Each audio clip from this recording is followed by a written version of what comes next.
it has been a very it has been a very rough journey, I must confess. It wasn't an easy journey because we came in to change the narratives. We came in to change the system, how things have been done in the downstream.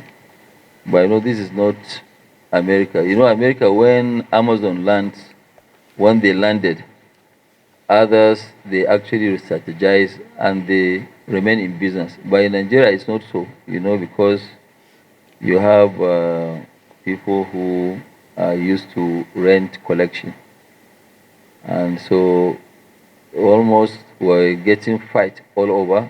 We're getting fight from people that they believe we have removed food from their table. But based on us, it's not that we remove food from their table. It's just that we made our country and our continent very proud because all the countries in Africa they import petroleum products. Two before were not importing, but right now they too they've joined the queue. They are importing. All the refineries in South Africa, only one they've actually destroyed them. They are not, because what they do, they use the international traders, the local marketers and co. They all connive to suffocate any refinery.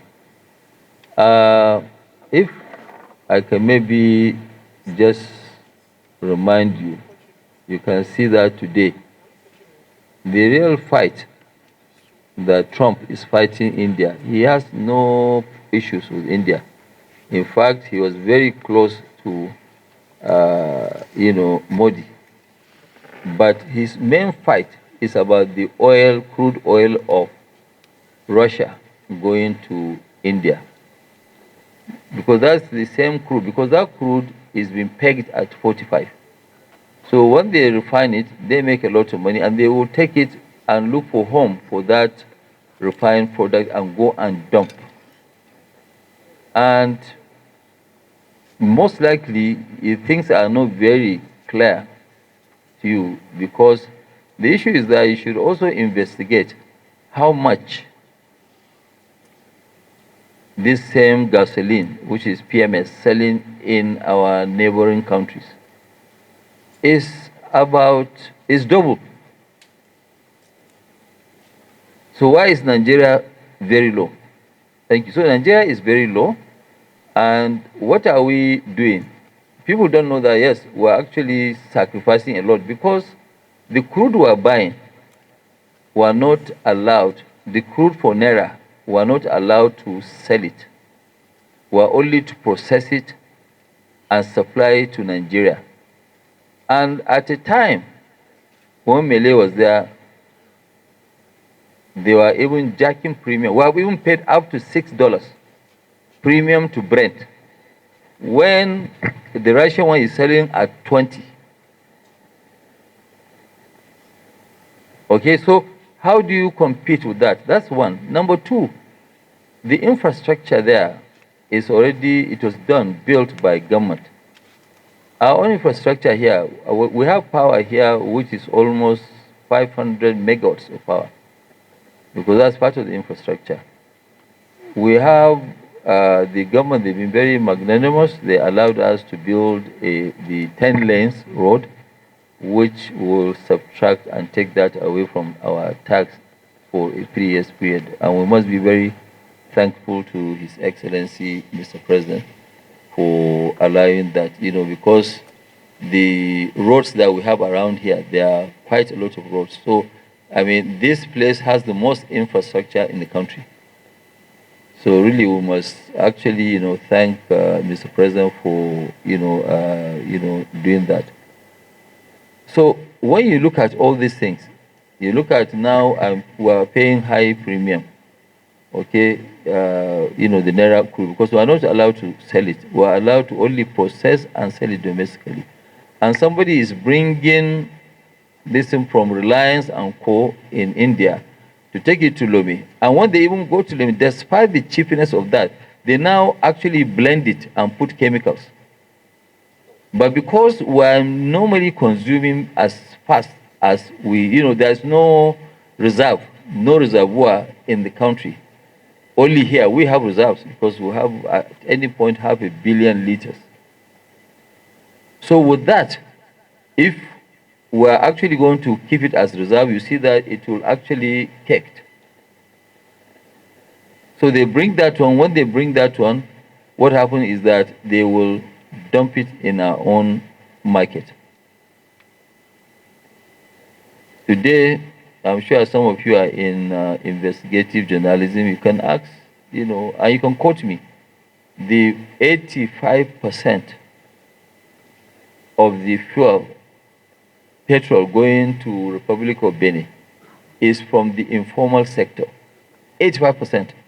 So when you say that 85% of the Republic of Benin's oil, petrol, is from the informal sector, what does that mean? Now it's coming from Nigeria. So that's the only next. There is no any body that will go anywhere to import. So that's still smuggling, and I can understand why sometimes people will now fight what we are doing. So these are the drawbacks that we face during this period. But we went ahead, and one of the issues that, okay, somebody say, but we sometimes even export a little bit cheaper than the cost that we sell for domestic market. That's not so, because when we were getting suffocated, you sell us crude, you charge us premium, which is still happening today, and then we compete with Russian product. And then the only way for us to keep that refinery going, we have to sell. And when we are going to sell, the same team, part of the mafia, they will now price us low. So we sell a bit low because we have to survive. That is what is happening. There's nothing. So do we have enough to supply the country? I am still insisting that yes, we do have enough to supply Nigeria. I don't believe there is a difference. Regulator is saying 50 million. Nobody can confirm it's 50 million. Even though 50 million too, even during COVID, when people were not moving, it was 50 million. And at a point, it was 93 million. We have shot up to 90. You've seen it in our own advert. So what is the way forward? What do you people expect next year? I believe by next year, all of us will have to sit down and resolve this issue and say, okay, fine, look, what is it? Because it does not make sense for us to do that. There's no country. If, in fact, in Nigeria, people who even produce this water, they have a protection. Because if you don't have a protection, you'll be dead. The issue is that today, when you go and buy a camera in Japan, Nikon camera, I can tell you for nothing, call anybody that you know in our embassy to help you buy one. Give him a specification. That same camera, you will find it cheaper in Alaba. Why? It's not smuggled or something. No, it's because that is how trade is. That's why Trump is applying duties. The whole thing about export is for you to export, you go and dump your goods in somebody's market, which means you go and make sure you discourage them from producing their own, which means you take jobs, you create jobs, and you export poverty in there and dump it. That is the real, issue. And what I keep saying, if the business is not good, because next year, our even capacity, I believe, will go up to 700,000 barrels, not 650. We are doing quite a lot of adjustment, changes, and code that I believe our capacity will go up. And based on what we have shown you before, we can produce even more. In fact, 58% of our capacity will be for export after satisfying Nigeria. But all what we are saying is that, okay, fine, let us not go. Because it was consistent supply to the market. We will now know, yes. Because if you look at it now, from just the last 3 months, we have exported almost 1.8 or so billion liters. We have exported 1.3 million tons of various, no, of just gasoline, 1.1, about 1.2. Yes, 1.2 million tons. So you do that times 1.341. It will give you the number of this, I mean, say you can calculate out further. So if the market is there, why are we exporting? Okay, because there's no need for export. Nobody, and I had also over somebody, a spokesman of DAFMAN, which even though I don't want to say anything about DAFMAN today, but he's the spokesman today on Arise. He was talking about, no, we actually don't have capacity, or we don't have this. We have the capacity. He said that, no, if we don't have the capacity, then why are we exporting? Because the dumping process is massive. It's not small. It's the same way they use in killing textiles that they want to use in killing us. And you would ask yourself a question now. Most of these trading companies, I don't want to quote a name, majority of them, if you look at it, in the last 23 years, they were not even existing. And you go back and check, right from Gabon's government, they had that crisis. 31st of March 1975, the government had to launch a budget to make sure that they eliminate fuel queues in 1975. Oh. And some of us here were not born at that time. 1975. Because 1975 to now is what, 50 years. So we've been battling with fuel queues for 50 years. I think even for us to eradicate fuel queues, we should be actually celebrated. Because we have taken away fuel queues, we've taken away $1 billion of yearly demurrage, of which last 10 years we must have paid $10 billion in demurrage alone. Okay? And majority of those ships, and I repeat, majority of those ships, when they come, they don't discharge all. Because who is going to check? The person checking, he's collecting 100,000 naira salary. So it's easy for him to collect an envelope of $10,000 and sign of whatever document you give him. Majority of those ships, when they come, they don't discharge all. They discharge and just carry the rest. They go and recycle it. So that is a discussion also for another day. But all what I'm saying is that we need to be very careful here so that you don't even create. In fact, the current thinking about some people in the industry is what will even create a total monopoly. Because I'll give you an example. When we started sugar, we were the only ones in Nigeria for 11 years that we had sugar. We didn't stop anybody from doing sugar. And then Bua went ahead and came in, set up his own, and joined us. Later on, Flour Mills of Nigeria went ahead and set up.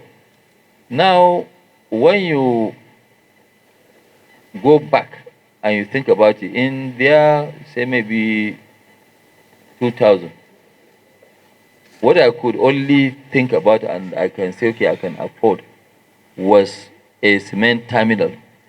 Okay, a cement terminal, that is to import from, we're importing from Indonesia, from Taiwan, from all over the world. And we're importing, Nigeria was number 2 in imports in the world.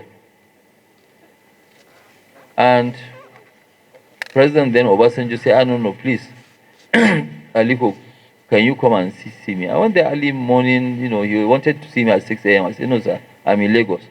Give me up to 8 in the morning. I will fly and come and meet you. At 8 o'clock, I was there at the village. I said, okay, Aliko, remove your Dangote cap, put Nigeria's cap. Let's talk. Which I did. And he said, okay, how do we stop this import? Because this import is disturbing me. And as a president, I cannot sit down and see that we are just bombarding Nigeria with imports of cement. We need it, but we have all the ingredients of producing cement. We have the limestone, we have the clay, we have everything. So what do we do? As I said, the only way for you to do something, because it is more profitable for us to import. To produce is more difficult. And you know, because we have what? We have a trading mentality. When you have a trading mentality, it's different than an industrial mentality.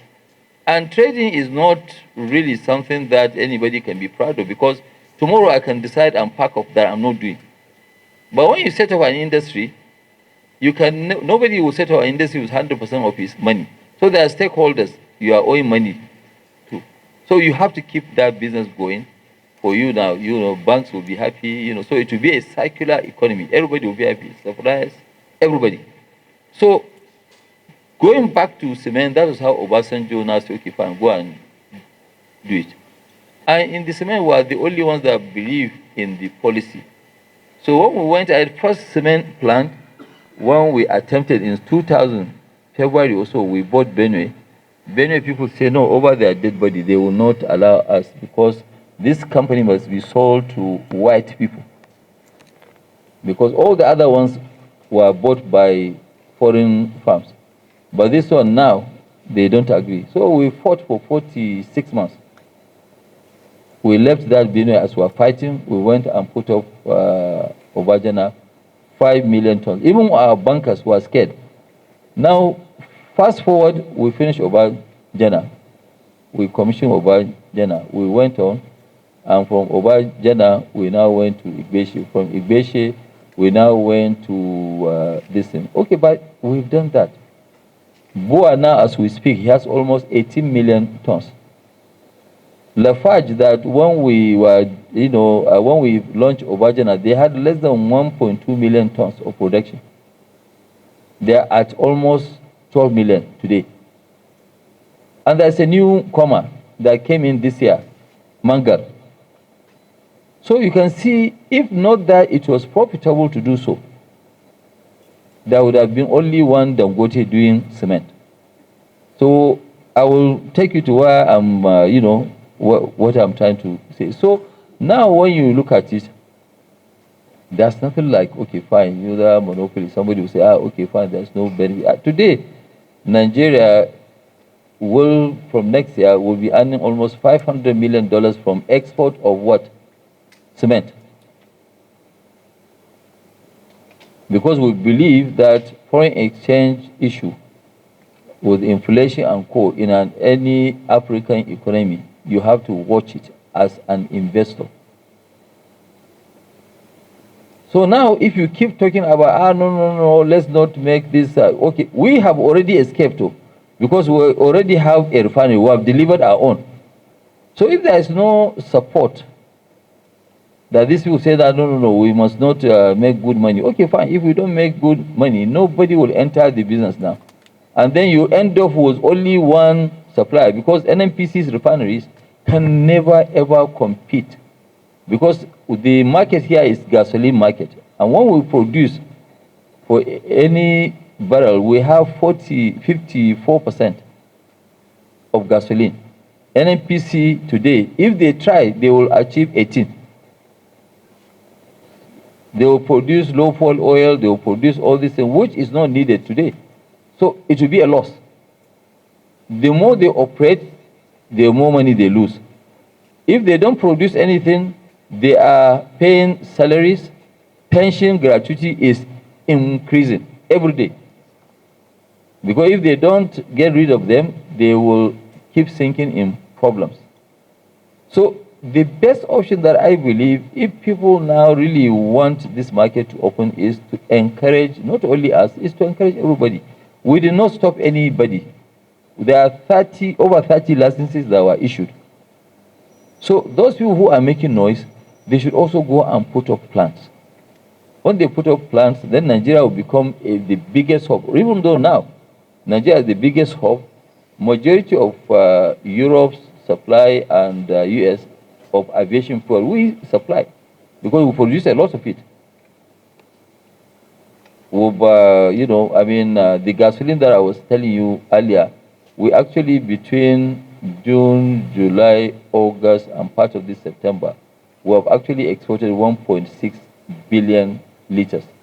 Almost, yeah, 1.6, 1.8. That is up to this. And this month too, we have more to sell because they are busy importing. So I think it's something that which I think we are not the ones to address the issue, and government is actually going to address the issue. They are looking at it. They are going to address the issue because it's not. I mean, it's not about you know. We don't want to also be a monopoly. We want other players in the business, but other players in the business, you cannot come to a soccer field and you want to play cricket. You want somebody. So if they want to play, let them come and play soccer, so that you know we know that it's the same rules of the game, everything. But you know the other players they want to play cricket, and cricket really when you hit the ball, you can hit somebody on the head. So that's this. I hope I've answered your question. But okay. Definitely by next year, I believe we'll have a different story. Nigeria will be the largest exporter of polypropylene in Africa. It will be the largest supplier of this. Yes, you know, and we are not deterred by all this noise and call. You know, I mean, we'll call you very soon when we are launching something. We're actually targeting to be the largest fertilizer, urea fertilizer in the world. And that's a big celebration for Nigeria. And whether people now come, we will support our government to make sure that we keep creating and generating jobs. And we're generating jobs every day. That's why sometimes, you know, I laugh when, you know, what do you call them? Is it Nupeng? Nupeng. I don't even remember the name. So, you know, Nupeng said no, there will be losses of jobs. Gentlemen of the press, our company did not only buy 4,000 CNG trucks, we bought 10,000. 4,000 tankers, 6,000 dry cargo. Because there are some they carry our coal, some they carry this. So we have them in various this. Because what we are trying to do is that we are trying to modernize this. But you can see how innovative we are, because who is going to lose? Actually, Dangote refinery will lose because we'll lose a big customer. Dangote Cement used to import 40,000 tons every month of diesel. So now they will stop buying from us. They will now go and be using their gas, CNG. And like what I keep saying, we're not going to be deterred. So as soon as people now realize, because those trucks, when they came, the CNG, they didn't cost attention. Because the one that cost attention are the tanks. The tankers are the one that actually cost the attention. But those when they came, now we have already launched almost 4,000. And before end of the year, the remaining 2,000 will arrive. You can see even today, we have a ship that brought about 200. Every day they will be arriving. By end of October, all the 4,000 tankers will be here. But by end of November, we'll have total on the road 10,000, I think 250 total.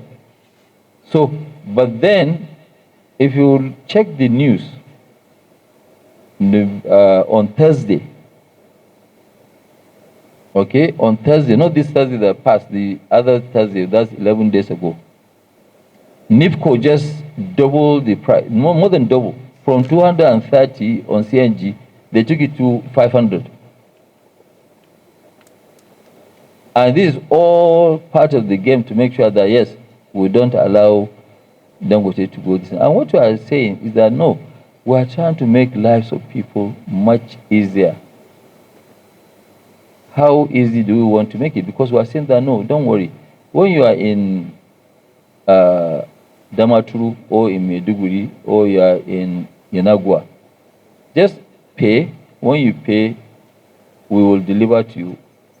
You only pay what you receive. So all the risk of stealing, risk of whether accident or whatever, we will take it out of you. And why? Because it's easier now. It's like now, today, you will now go, for some of you that have visited America before, you go to Macy's or you go to Walmart and you go walk in there, you burn your gasoline because you have to go there. You okay, wear and tear of your car, you go there and buy something, you go back home. But today, from your own phone, today I can order something from Amazon. It will be delivered here in Nigeria. They are using DHL, UPS, and all these people. They don't use them anymore. They spend 23 billion to create their own logistic infrastructure. Did anybody in the government of America say that, no, Amazon, you can't do that? Just sell goods and, depend on other people to now do that. Why we as Dangote, we don't want to really rely on anybody? I'll also give you a story. When we were importers, okay, the only people who were always holding us by the neck were actually transporters.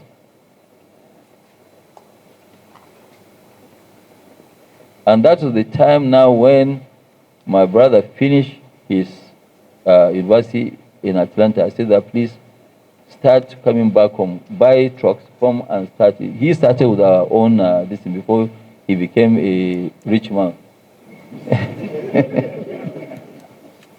So he was our transport manager when we first launched our own trucks.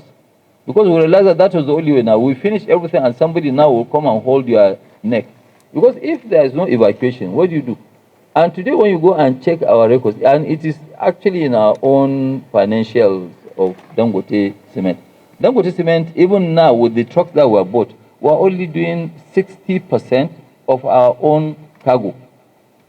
We're not trying to take anybody out of the market. These trucks we launched, we didn't stop anybody from his work. You are saying that there will be lots of jobs. Are our own tankers going to be driven by robots? There are no robotic trucks now. There are trucks that, yes, and by the time you take a workshop manager, mechanical, electrical, okay, people who look after tires, people who look at logistics, movement of the trucks, dispatch, back office, every truck is about 6 people. So these 4,000 trucks they are fighting over, it will create 24,000 jobs. And let me give you also another good news. What we are saying is that our salary is almost 3 times or 4 times their own. I mean, our own, after 5 years, free accident, nothing, a driver can apply. Since we are driving hazardous goods, you can apply and get a housing loan. Our drivers earn more than graduates. If you look at what they earn in a month, it's almost 4 times minimum wage.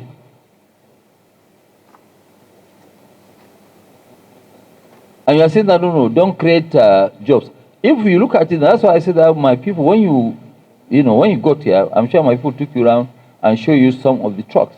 And please go and ask anybody. I don't want to tell you, but go and ask everybody. It's not every truck that you can load here. With just a spark from the silencer, the whole place can catch fire. But see, some of them, when they come, we have to manage because we actually don't have trucks. And I can show you, by the time we load Tuesday, Wednesday, Thursday, and Friday, Saturday, Sunday, and Monday, you see the volume will crash because the trucks are not there. They are talking about 30,000 tankers. It is bullshit. Excuse my language. It's not true. Nobody has 30,000. 30,000 why? For why? How? What do they carry? So to actually, ask all these things and say, no, no, no, you know what? Let's make even life easy. Okay, because the question of you joining a union, if you look at the act, I think it was section 12, subsection 4 also, it said that it's voluntarily. You have to volunteer to join a union. Even religion is voluntary now. I can't force you to be a Muslim if you are a Christian. You cannot force me to change my religion. I will choose. And if I think I'm doing the wrong thing, tomorrow I will decide I'll move and change to another one. So it is not a question. Nobody will lose any job. And if they have that issue, any of their driver, because the fight is over driver, any of their drivers who doesn't have a job and he wants to join these people to earn more money, he is welcome. It's not true. There's nobody who has lost his job. We have actually launched 3,000, about 980 or so of the bulk cargo. And it took us even time to even have drivers. Drivers now are very difficult to get. And we are not the only ones buying trucks. People are buying trucks. And we have training school where, yes, because safety is number one to us. Because every truck is how much? You think every truck costs about 170 to 190 million, depending on even Chinese one. Yes, about 175 to 190 million, depending on what you have in it. So you cannot just now go, because what you have invested, actually, we have invested almost to the tune of 2 trillion naira in terms of trucking. How can somebody now just come and say, no, no, no, no, don't operate, park? Where and how? Nobody will lose his job. We are creating more jobs. We are looking for people now. If you have anybody, please introduce. We are employing drivers. We are employing mechanics. No, it's true. We have now a total of almost 40 or 50 Chinese only to stay here for 3 months and train Nigerians to be able to service this, because we can't afford foreigners. But locals, they can. You see, these trucks that we have, they are like Peugeot. Peugeot, that's why Peugeot was very, very good, was rugged. Any village that you go, when you have a problem, the mechanic in that village can repair it. So that's what these ones are. They don't need much of training. So forget about all this one, saying somebody will do. Which job is somebody going to? We are creating 24,000 jobs, minimum. And it's not that we will stop at this one now. Next phase of our system, from January, we are looking at even electric vehicles.